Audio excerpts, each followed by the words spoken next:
Hey everybody, welcome back to TechOdyssey. So today I'm here to talk about the Google Pixel 6 and why I think it's a better buy than the Pixel 6 Pro. And you're probably thinking, well, why would you say that? Because the 6 Pro is better, right? It's got the additional camera, it's got the higher resolution, it's got the faster refresh rate. It's bigger, right? It's got the curved edge display. Isn't it a better phone? Well, just because it has some extra features doesn't mean it's a better phone, because you got to look at a couple different things. One being the price tag, and two, the experience you're getting out of it, and weigh that stuff against your actual needs. And I think this one, the Pixel 6, is probably a better phone for most people to buy. And I'm going to talk about that in this video. But before we get into that, I do want to say, if this is your first time stopping by the channel, thank you for being here. If you enjoyed the video, please hit the like and the subscribe button and the little notification bell if you want updates when new videos come out. Now let's talk about the Google Pixel 6.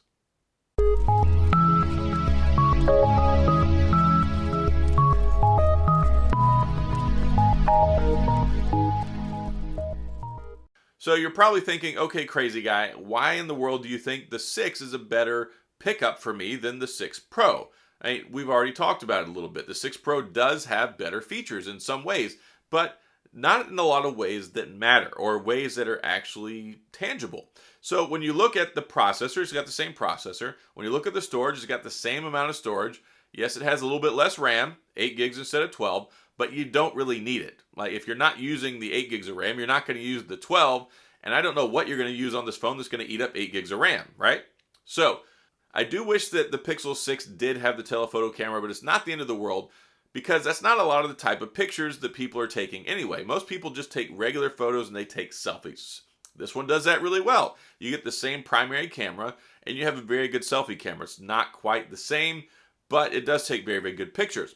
The reason I say, though, this phone is a better buy is because it's so much cheaper. And you get 95% the same experience. You get the 6.4-inch display instead of a 6.7. I actually really like having the flat edge display instead of the curved one.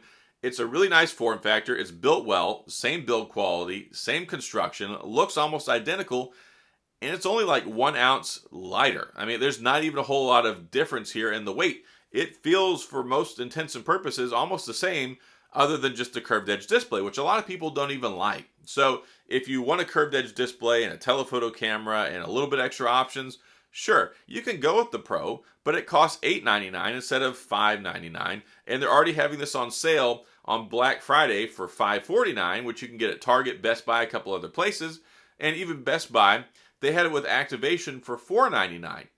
We're talking almost half the price of the Pro and 95% of the same experience. And I can almost guarantee you're still going to see some of those sales as we move further into the year. The phone's only been out about a month, which is just uncanny, because it's like, how is it so cheap already? And how is it so cheap from the get-go? You get flagship performance, you get this beautiful screen, you get Android 12, you get all the latest software updates, and you're going to get support for up to 5 years, which is a long time, especially in the life of any phone.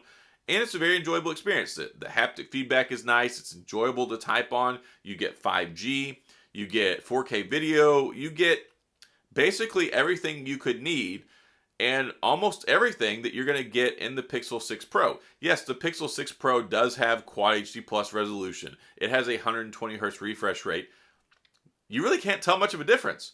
I went from using the Pixel 6 Pro, and then I find myself using the Pixel 6 instead of the Pro, because it's just such a good value. It's also nice. I've been using it without a case very irresponsibly.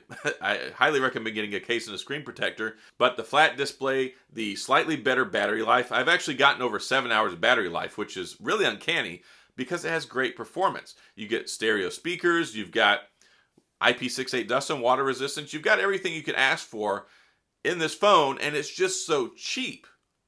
And it's not a cheap phone. It's a very well-made phone. It's a premium, high-quality phone that offers a really good experience. So if you're looking at it and you're going, okay, I've got this amount of money and I really want a great phone. Can I get a Samsung for this price? No.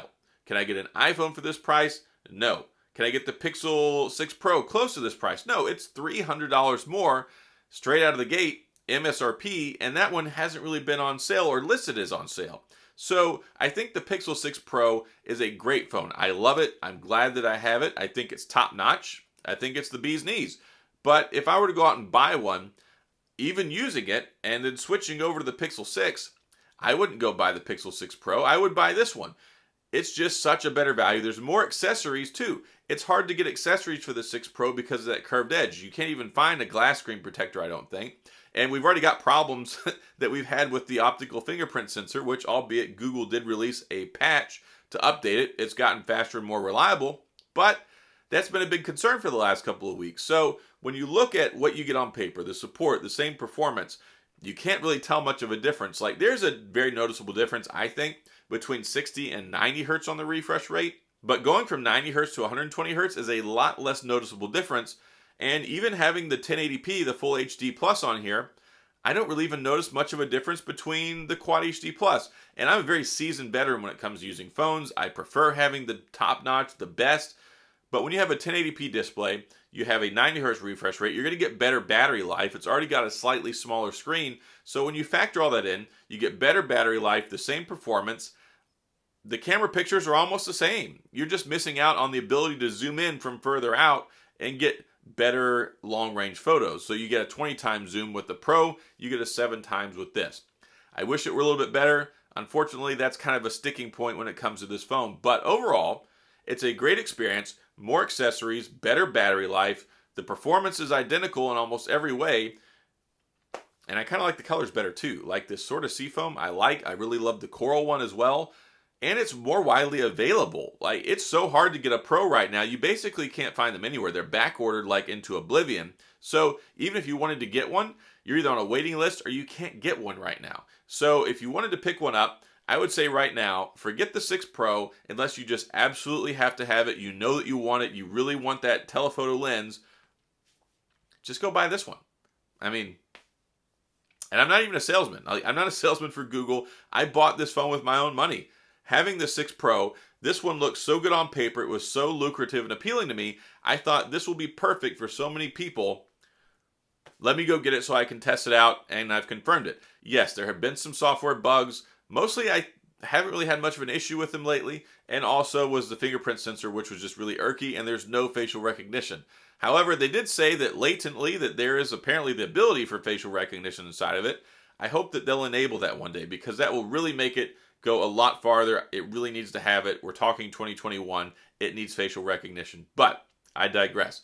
For what it is, $599 is a great deal. If you can get it for $549, even better deal. If you can get it for $499 with activation, that's insane. There is nothing around the $500 price point that even comes close to this, especially with the long-term support. Stock Android 12, it's just a really nice phone. So that's all I've got in this video. That's why I think the Pixel 6 is a better buy than the 6 Pro for most people. Again, if you really want the 6 Pro, go out and get it. I'm not trying to dissuade you. The 6 Pro is a better phone, technically, on paper. But when you look at better, and you look at value, and you look at what you actually get, so many more people, 9 out of 10 people, I think, are going to be better served getting a Pixel 6. And that's based off my testing. That's based off me spending my hard-earned money to get it, to test it out, to bring it to you and say, this phone is good. So that's all I've got in this video. If you have any questions or you have any comments about it, then please feel free to go to the comment section and then we'll talk about it. If you enjoyed the video, please hit the like and the subscribe button and the little notification bell if you want updates when new videos come out. And as always, thanks for being here. I appreciate you watching, and I'll see you guys next time.